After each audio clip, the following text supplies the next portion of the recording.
Yo, what up, Street Dogs? There, Kim. All right, some quick turbo thoughts.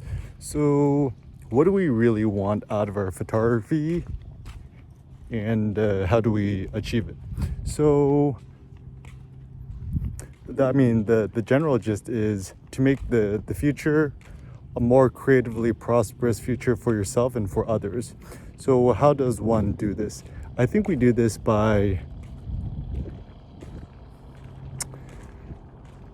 first of all, acknowledging that your photos and your photography is actually your form of artistic creation, and acknowledging the fact that you're both a photographer, a visual artist, artist, creator, whatever you want to call yourself. And then the goal is to go further in your artistry and to always be curious. So now, how does one do this? So I do like this idea that you strive to maximize your experiences of life and photograph as much of it and create as much art as you can, while also acknowledging that, like, it's kind of like, this is where we kind of get the Zen Taoist vibes, where you no longer really attribute good or bad to your photos, but rather, you just treat every single photo you shoot as like just a stream of becoming. Like, for example, if you think about Heraclitus, a man never steps into the same river twice. You think about the stream of water, it's always rushing and flowing past you, and your body is always changing. The particles in your body are always changing, and also the particles in the water are always changing. And there is no, like, quote quote, one better part of the stream of water or next, but rather the goal is to just keep streaming and keep flowing. So in some ways, Bruce Lee's quote, like, be water or be like water, is actually quite a good one. And also, I think that in order to effectively create, I think physiological strength and health is actually quite quintessential, which means, if you're addicted to drugs and alcohol and you only sleep an hour a night, most likely you're probably not going to do well in your photography. And this is actually something that I differentiate, and this is kind of like getting Nietzsche vibes, is you could generally separate photographers into two camps. One, photographers who deify life and photograph life and existence because they're very joyous and joyful of it. Like, for example, like Robert Capa, in the midst of all this war and destruction and pain, he made such beautiful, happy photos of life and children and so forth.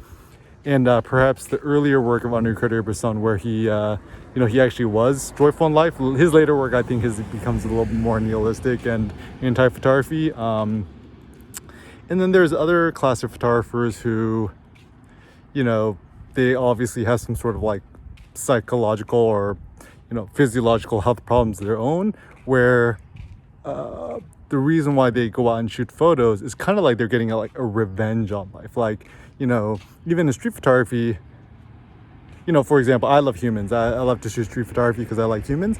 There's a lot of street photographers I met that they seem to not like humans. And when they're out, shooting photos, they're almost like literally shooting or attacking people because they don't like them. And so anyways, it doesn't really make sense to pathologize or to try to psychoanalyze the mind of other photographers, but I think it's important for us to analyze our own. And so great physiological health is important. Like some practical ways to do this. The night prior, go on a hike for like 2 or 3 hours is probably the best way to tire you out. And also I have this theory that we humans and photographers, we love depth perception. So when we no longer see things at a far distance, like our visual acuity and our senses atrophy, and we kind of get, essentially our muscles atrophy. And, this is kind of the bane of most people who live in the burbs, whatever. And so, and the night before, work out a lot, and then fast during the day, cut caffeine afternoon, and before you sleep, just eat a ton of meat. The fattier, the beefier, the better, and then just treat that like a soft reset, and then you start the next day with a good gusto. And it also helps to go to where the fishes swim, right? Like if you want to shoot more street photography, go to a downtown area, go to the local Costco, anywhere where there's humans is good. The beach, even hiking. I quite like hiking because you see like random people.